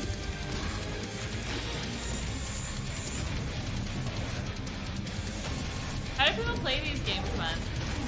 I feel like you just have to go with it, don't you? Just incredible action in the Valtoris trailer. I'm very excited for our next guest. I don't know how this in looks. case you Neither have did not we. been in downtown It's a bit LA, blurry. E3 is covered with entire Borderlands 3 stream art. is It's just amazing, blurry. it's beautiful. And joining me is the amazing and beautiful TV Paul license? Sage, creative director of Borderlands 3. Beautiful's the new one, thanks. Yeah, there you go, Paul. Welcome. I mean, there's been so much hype around Borderlands 3. What's the stuff you're really excited to be sharing this year at E3? Oh man, so we've talked about our Vault Hunters. Well, this time we get to talk about Mose. And Really she treating is people our still have TVs. gunner Vault Hunter, so Yeah. she has a big mech, so it's one of the things. All about loot. We're talking Borderlands about, guy. the different loot, such as shields, grenades, those Yeah. things, going to different planets, so a lot of stuff to talk about. Well, I mean, I want to start right off with Mose. Tell us everything you can about her. Okay, yes, I'll tell you everything I can. So Mose, again, like I said, she's a mech pilot. She has this big mech, it's called Iron Bear. She gets into Iron Bear. Yeah. We have multiple action skills, which means that she can equip either a minigun or a railgun or a flamethrower. If you want to barbecue your enemies, something like Right, that. just nice. Yeah, Mose is a terrifically fun character for us right now. Now, we've been excited to be collating a whole bunch of community questions. We're going to break them into two categories. First, there's a whole bunch of repeat questions that I want to make sure we get to right now. One of the big categories is about loot, because you've mentioned having a billion guns earlier, but what can you tell us about some of the other gear, the other progression systems in the game? Yeah, so let's talk about grenades, like one of my favorite things that we don't get to talk about a lot. So in the past, we've had grenades that they've had like one thing, they can bounce, they can stick to different things, Yeah. This time we're combining like all of those things. So for instance, the other day I was playing and I threw a grenade and that grenade had a bounce, it would stick, an explosion would come out, and the grenade would fire guns as it was going through, right? So we have like a ton of different grenades that are in there. Uh-oh. Did you get a strike? Shield where if you duck, that shield will extend out in front of you, so. I don't know why I was so sad about that. Oh, PC Gamer got a strike. Class mods are unique, and that they give you skills this time as well as enhancing the skills you currently have. I also remember earlier you mentioned about artifacts. What are those? So artifacts are, we've kind of Artifacts are the concentrated things on, we're like, seeing on the stream hey, right now. does the game feel fluid? Can I, slide into things? Can I jump? Can I mantle? Right. So when we were playing with that, we slid into a barrel, right? And the barrel exploded, and we're like, well, that's kind of fun. Yeah. So why don't we do something like that? So our artifacts actually add certain things to movement. So for instance, you can slide faster. You can slide, and every time you I like the slide, fat there's an people explosion. We have representation in something the we call accurate. For fuck's sakes! A second category of questions It's unrelated their to stream, yeah. category of questions unrelated to loot. Well, there's going to be a single player campaign. What's going to be happening after the campaign? What are some of the beyond the single player, maybe end Holy game crap, I content told you you. can talk about? All right, in-game Chocobo. content. Okay, well, it's E3, so I'll give a little bit. So we have this thing what we call the Guardian system. So for those people who played Borderlands before, you might remember Badass Ranks. Badass Ranks, you can get, is basically kind of an infinite progression system that added to your stats. Yeah. We doubled down on that. We have what we call Guardian Rank. And Guardian Rank not only has that infinite progression, but it has skills and different skins that you can open up as you go through. And the cool thing about that is like every character that you play on that account gets the benefits of Guardian Rank. Oh, interesting. All right, last category we're going to go through, and then we're going to hit some rapid fire questions. How do the boss fights in Borderlands 3? I'm an old school Nintendo fan, right? So I love huge boss fights that have like three phases and stuff like that. So now those people, smart people in the audience know that we've talked about going to vaults instead of vaults. Consecutive right? And so there are different like huge boss encounters there that are just one word or multi-phase two? boss encounters. We have like a lot of different mini bosses throughout the game. So a lot of different boss encounters throughout the game. Well, now I want to ask some really quick questions that should be yes or no, very brief. First from Castore. How will you be handling multiplayer? Multiplayer, we will basically be allowing anybody to jump in at any time, so. Awesome. From MHL Animations, can I pet the gun? Great question. I'm not here to judge what you do with your gun. So that's a personal question. All right, great. Sam Wiseman asks, is Maya's new companion a siren? People are asking the right questions. That's what I will say about that. Oh, you tease. Sorry. All right, from Ironic Sanguine says, is Tiny Tina going to be Star. seen fighting alongside the Vault Hunters? Yes. Nice. All right, I'm just going to blast through a couple more as fast as I possibly can. What's the level cap at launch? 50. Will we get to see Flak? Yes. Will we see golden keys and or shift codes for Borderlands 3? Absolutely. Will there be duels? Yes. Other kinds of PvP? Yes and no. And also maybe. And Perfect. maybe, yeah. And will you be able to transfer weapons between your characters? Absolutely, right from the start. Perfect. And when is the damn game coming out? Friday the 13th, 2019, September 13th. Perfect. Just have to respect the shark. Borderlands.com for more information. Thanks so much for joining me on stage. I think that was an accident. And once again, if you have not seen all the setups in downtown for Borderlands 3, oh, they're beautiful. Our next game, we're going to be revisiting a guest that we saw earlier in the show. He's upstairs with Frankie. What you got for us? There we go. Oh, so it makes sense. Oh, hi, we're live. Sorry. Hello, I was just, I was actually Look testing how out awkward he my is. outfit for this weekend. I don't know, what do you think, John? I think you look really sharp, as always. Very sharp. Well, thank you so much. John Gibson, president of Tripwire, thank you for joining us again on the show. Yeah, very excited to be busy here. man, yes. Yes. Now, last year, we revealed Man-Eater to the world. And can you remind anyone who Man-Eater, missed make it, your what the world game's all about? Absolutely. Maneater is an open world action RPG, or Shark PG as we call it. You start as a small baby shark pup, and you have to survive in this harsh world and try to eat your way to the top of the ecosystem. The three words that we think sum the game up the best are eat, explore, and evolve.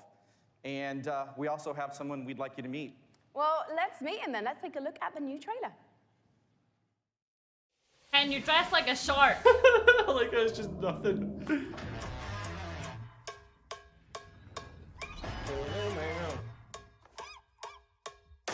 Oh, I think this is... What he does with the fish is up to him, okay?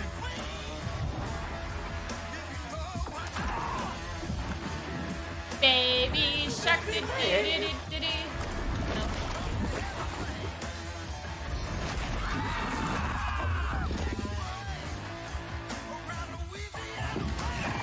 Do you remember this game from last week? But it really needs the Jaws theme. No, I think Mississippi Queen's fine. Come any closer with that camera, we two gonna tussle.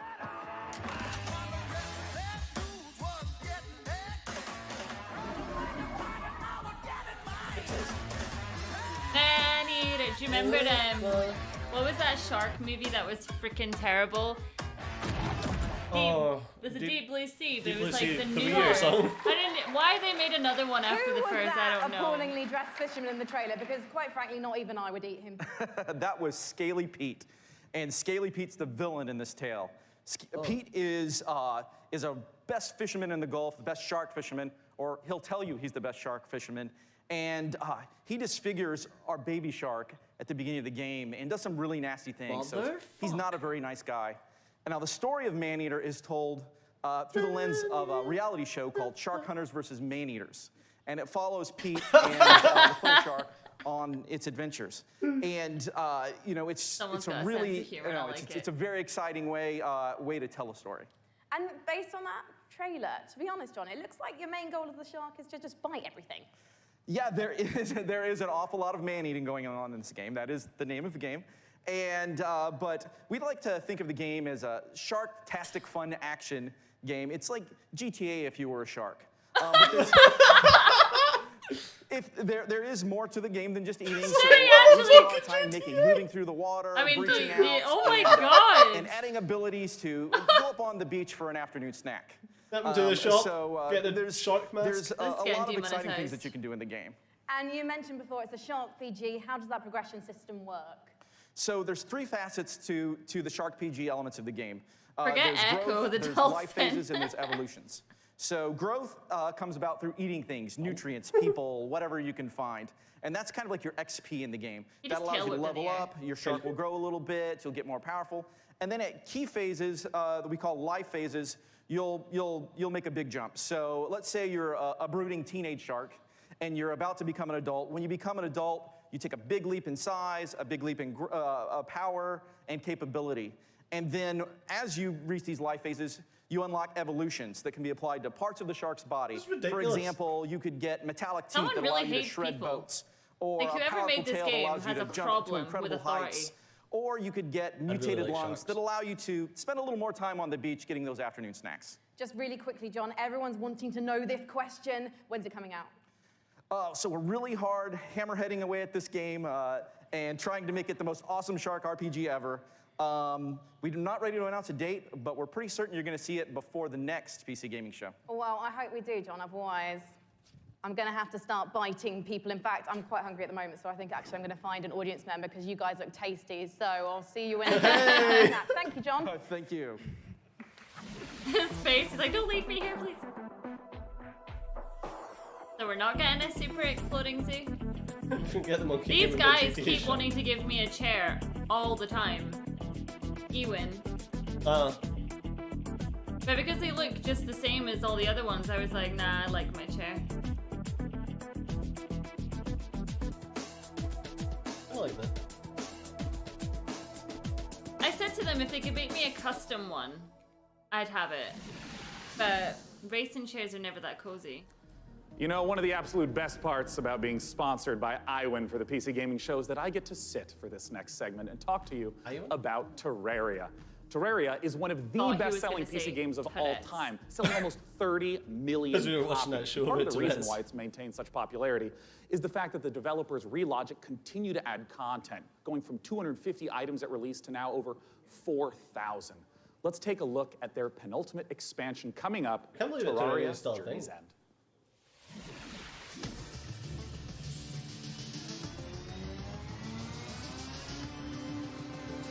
Take the chair.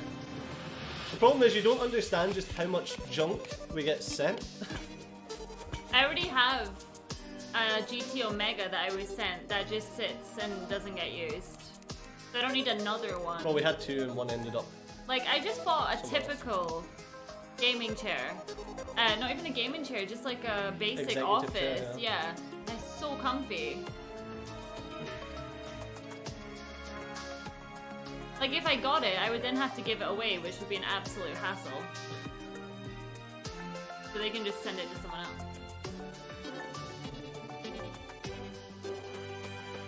Well, that's the sad thing. It's like if you got it and you didn't like it, then you're stuck with a chair that you don't like. Oh.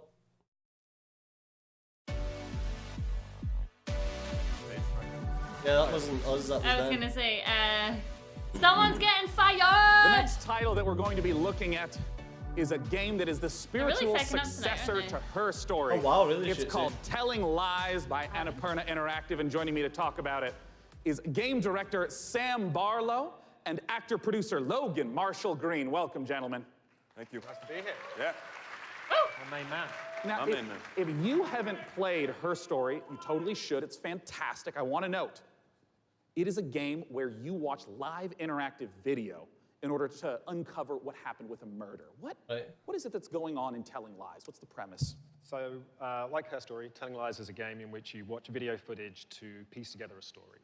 And this time we have a woman who has stolen an NSA hard drive, which contains secretly recorded, intimate and private conversations between our 4 characters. Something has gone terribly wrong, and it's up to you to figure out what and why. It's time to take a look at some of the gameplay mechanics and see Telling Lies in action. Let's take a look. Johnny, Johnny, yes, Papa.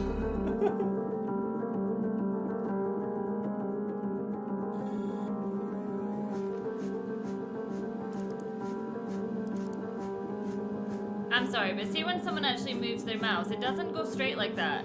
It goes. Could be you. Wait, I gotta get her in the bath. I don't love you and I don't miss you. What a bitch. You already know too much. Well, like it's every Twitch streamer.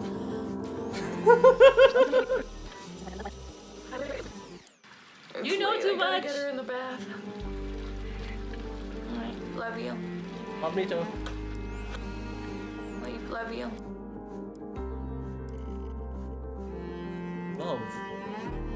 I've only ever been in love once. It was with a girl I met when I was 18, but I was too young and naive to handle it properly. I guess I still carry a torch for her. Oh yeah, that was the girl from Makes Westworld. me One of the incurable girls in the bar. romantic or underdeveloped emotionally. Yeah, it is. I'm a loyal friend.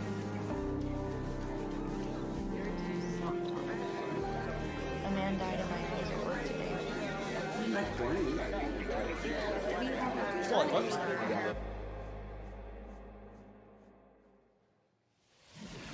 Oh, Sam, I got some questions for you about what we've just seen.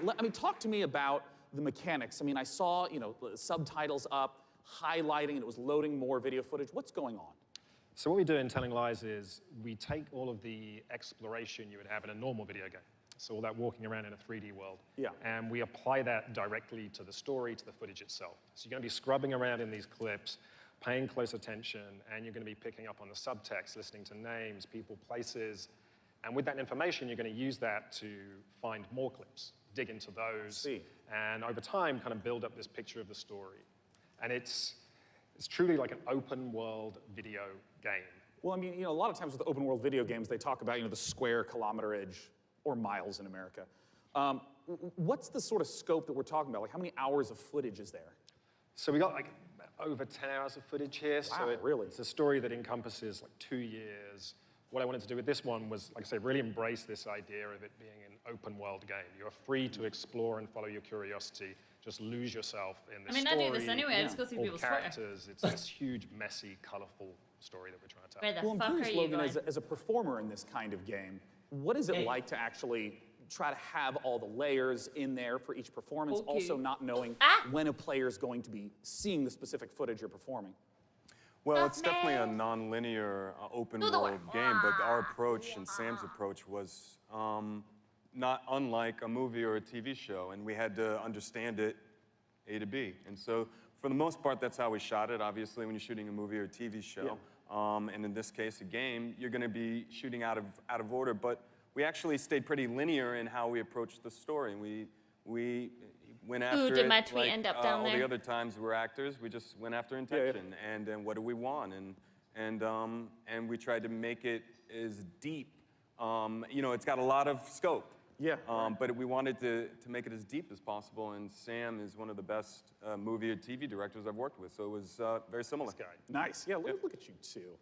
Now, of course, I do want to stress to any of you, if you have not played Her Story, it's quick to play through. It's absolutely brilliant. Please check it out in the meantime. But we're, of course, waiting to find out, when can we play Telling Lies? Very soon. Very soon, I promise. We'll have a date soon. Right now, you can go to Steam. You can wishlist it on Steam. We all love Steam. And yeah, very Oh, soon. do we? Was that shade in the Epic Store, was it? Very soon. Fantastic. Desperate to get it out there. Yeah. And people to play it. As soon as humanly possible. Yeah. Well, Sam Logan, thanks so much for joining Don't me look on so the stage. sad. Once again, Telling Lies. I look sad if I want to look sad, right? But what are you doing? Put my hand on Now, up on the balcony, Frankie's going to be talking to us about It's a just game going that on my for a long friends time, year that's after all. year after year Like my hand keep cleaner took a telling me I tablet. have to play because of how much they've improved Did it. you Frankie, clean what's your going on hands with after Warframe? taking a tablet? Is One what I of asked my you. favorite parts of last year's show, aside from being upstaged by a giant duck, was getting a glimpse at the future of Warframe. And here with the latest look at the next expansion to the universe I is wanna go play Space that Mom Rebecca RPG deck. Ford. So, chat, I'll behave go get yourselves, this giant kids, duck. his mother's here. Now, Rebecca, what are we about to see?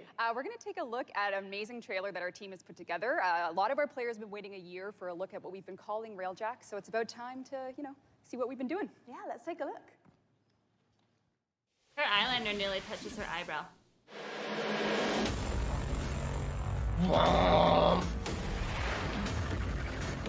That's it then, is it? No, I got her shoulder. I've been sitting like really bad posture, so now I'm like, oh, These chairs don't do much for you. nah. Warframe takes its next leap forward.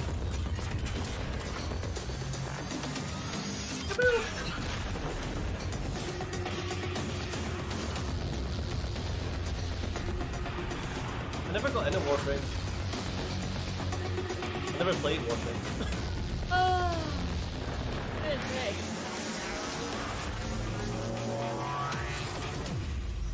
Warframe. Literally no. The demo is all. Stuff. Gonna be on. Hi, Finny. Oh, hi! Hi! No, you come over here. Rebecca, it must be so exciting to know that the fans have finally seen it, and you're clearly going all in on the epic. No, you space come combat. here. So tell me about the new stuff the players are going to be able to experience. I wasn't shaking before we started talking, and now I am because it's real. Because you know, Empyrean is what we're calling codename Railjack. It's basically taking Space Ninja, part of Warframe, sending it back up to space, bringing players that squad gameplay they know, taking the enemies like the Corpus and the Grineer, How do you giving them smell, their Finny? own Railjack to essentially explore the solar system with and take your down butt. bad guys. And when are fans going to get to see Oh, well, TennoCon is in London, Bye. Ontario. Bye. It's July 6th, and you can come watch it online on Twitch. We're going to be showing a lot more in our keynote for what Empyrean is going to be. Well, today I'm getting a feel for the suit, so what's the deal with that sweet-looking Necros Prime? How do I get my Tenno arms into it? I cannot say that on Why my is it so television, smelly? but you know, there are ways. But yeah, you just have to link your Warframe account to your Twitch account. If you watch 30 minutes of our Tenno live show, you can get it, but hopefully you stay for the whole hour because we got lots to show. Well, thank you so much, Rebecca, and good luck with TennoCon on July 6th. Thank you. Okay, now we've seen some amazing stuff today, but nothing quite so gloriously strange as our next game. Developed by Brooklyn-based studio Feral Cat Den, it's an existential-based jazz odyssey set during the Big Bang. Yeah, it's actually blown my mind I about don't this know. one. Buckle up, everyone, because we're about to get bonkers with Genesis Noir. Not gonna lie. This is like the longest 2 hours of my life.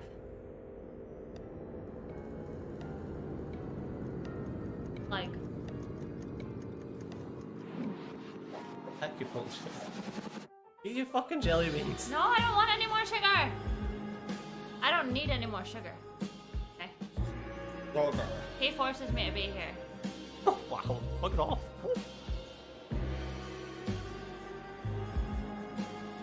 Hey, Macarena. Definitely doesn't look like my kind of game.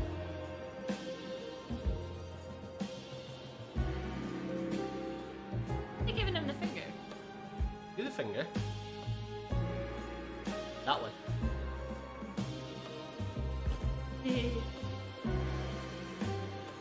There's never enough sugar. No, but I got these jelly beans and I like to make them last. Jelly beans! Is it Ubisoft that does Just Dance? So do you think that it'll start with like the best Twitch thoughts during their so that I can rip Working into them? out. Yeah, so I can rip into them and then end up in controversy.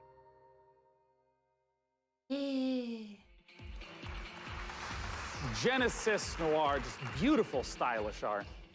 The next game we're going to take a look at is the twist on the stealth genre. It's called El Hijo, where you play as a 6-year-old trying to escape a monastery and find your mother using toys and tricks to avoid monks. Let's take a look at this A weird name gorgeous for your mom. spaghetti western-inspired project from Studio Handy Games. So like Among the Sleep.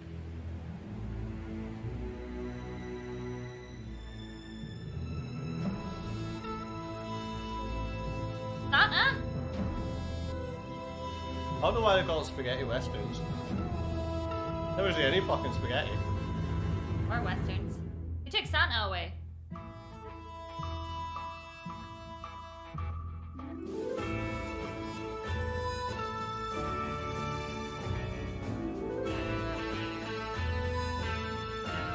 Yep, priests are after a child. And it looks like a Little Nightmares a bit.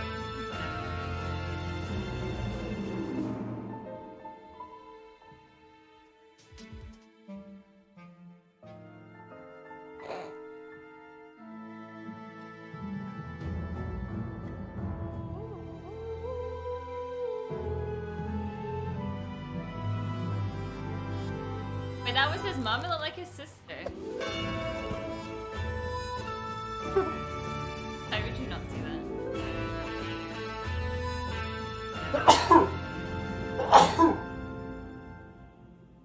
Allergies!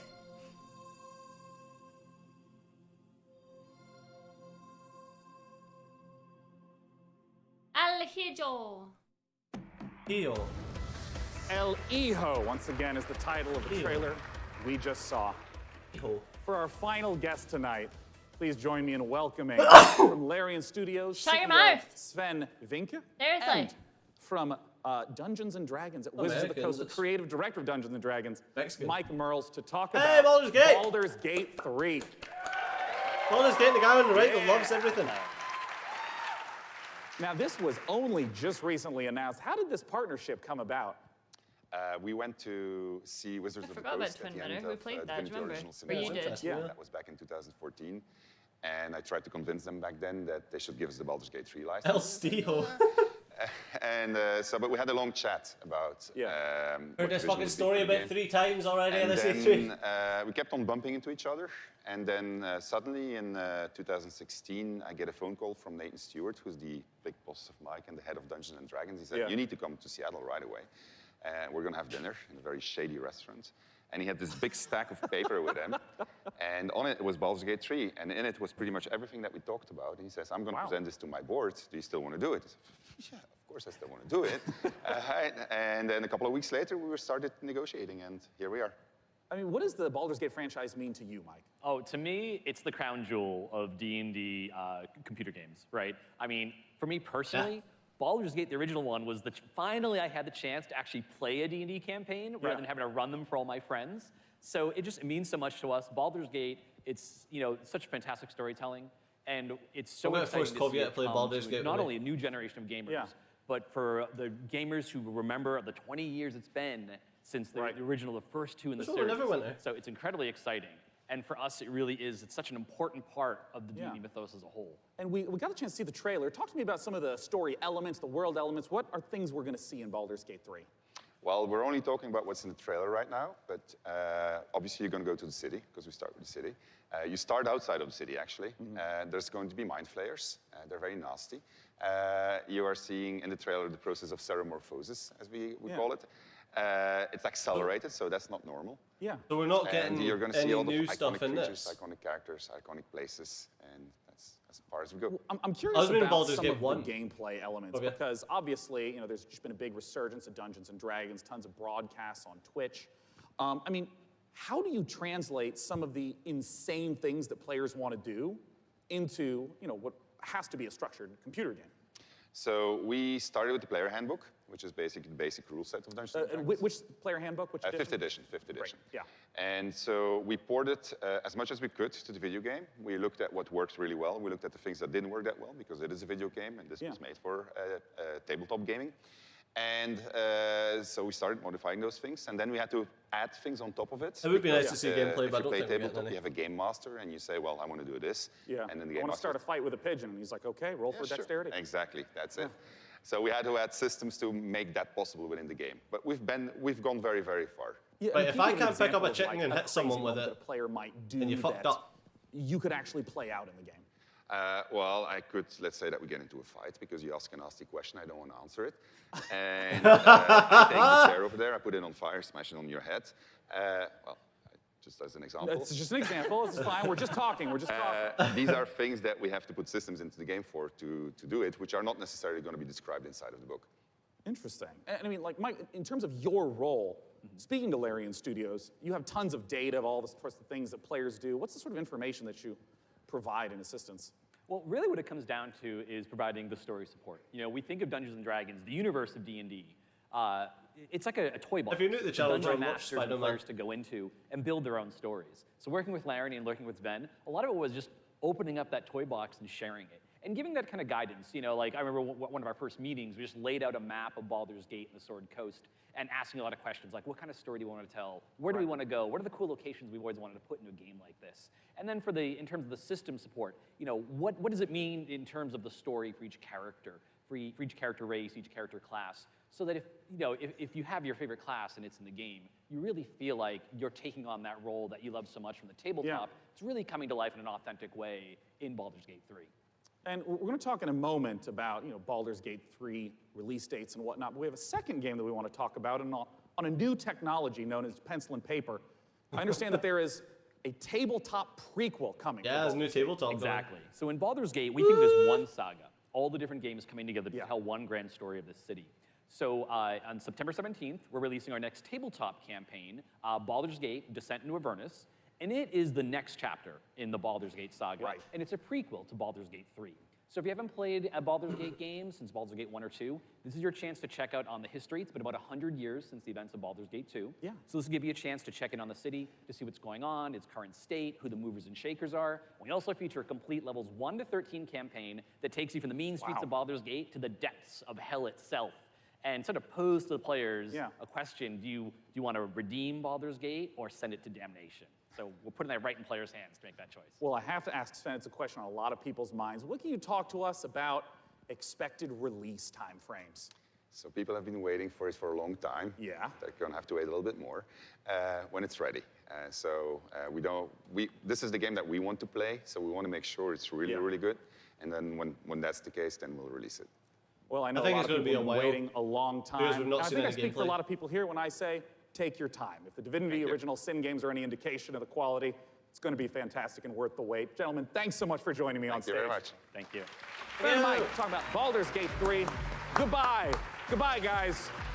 Why are they leaving? Well, it's because the PC Gaming Show has officially concluded. Let's bring up on the stage the fantastic Frankie Ward. Come here, Frankie. Hello.